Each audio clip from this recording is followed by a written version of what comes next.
प्रवक्ता उन्होंने जरूर लगाया, लेकिन हमारा आपसे सवाल है कि उत्तर प्रदेश में तो एक ही बाबा, योगी बाबा, ये सतपाल जाटव कहां से पैदा हो गए बाबा?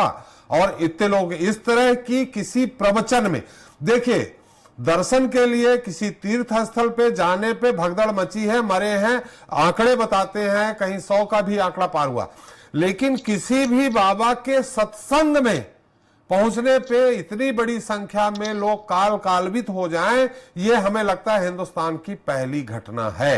आपको क्या लगता है, क्या यहां प्रशासन से चूक नहीं हुई है क्या?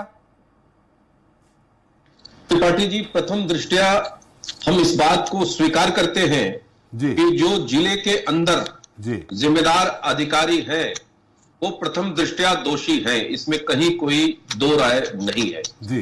पहली बात।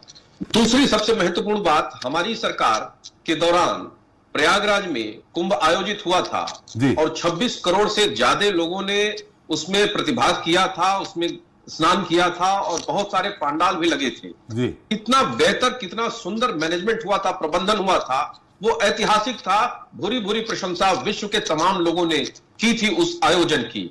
और इस तरह का आयोजन जब वहां पर हो रहा है तो स्वाभाविक है कि जिला का प्रशासन और जो आयोजन करता है उसके अंदर एक कोऑर्डिनेशन हो। लेकिन जो प्रथम दृष्टया जो जांच आ रही है उससे यह समझ में आ रहा है कि कहीं ना कहीं उस व्यवस्था के प्रबंधन में भी जिला प्रशासन का सहयोग नहीं लिया जा रहा था या उसको दूर रखने का प्रयास किया जा रहा था। और चरण रज लेने के लिए चरण रज का एक स्पेसिफिक इवेंट, एक विशेष रूप से एक आयोजन ये बाबा कराता था। जो लोग धूल लेते थे, ऐसा माना जाता था कि उनके सारे कष्ट या उनकी मनोकामनाएं पूर्ण हो जाएंगी जी। और उस चरण रज को लेने के लिए भीड़ अनियंत्रित होती है और उसके आयोजनकर्ता छोड़कर भाग जाते हैं। अब अनियंत्रित कराई जाती है या हो जाती है और उसके बाद बाबा भी भाग जाता है और आयोजनकर्ता भी भाग जाते हैं, यह जांच का विषय है। पुलिस उस पर गहनता से जांच कर रही है। साथ ही साथ इस तरह की भारतीय जनता पार्टी की चल रही सरकार में यह पहली घटना है, तो स्वाभाविक है कि इसका भी इलाज हमारी सरकार ही करेगी, क्योंकि ऐसी घटना पूर्व में भी हुई है। मैं मानता हूं जय गुरुदेव का एक आयोजन काशी में हो रहा था और वहां पर 3000 लोगों का परमिशन लिया गया था और 1 लाख लोग पहुंच गए थे और स्टैम्पिड में वहां भी 50 लोग मारे गए थे।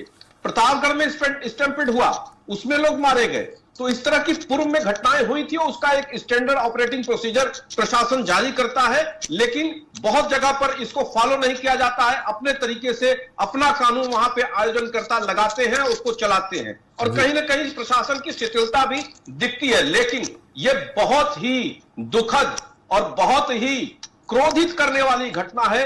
पूरा जनमानस इससे व्यथित है और इसमें जो जिम्मेदार होंगे, चाहे वो तथाकथित बाबा हो जो जूता पहन करके प्रवचन करता है, मैं तो मानता ही नहीं हूं कि हिंदू धर्म का होगा।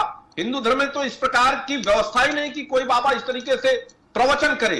फिर भी अगर उसके प्रति लोगों की आस्था है, उसके प्रति लोगों की भावनाएं हैं, तो उसकी जिम्मेदारी भी बनती है, जवाबदेही भी बनती है, संवेदनशीलता भी बनती है। तो उसकी कहीं ना कहीं संवेदनहीनता दिखाई दे रही है।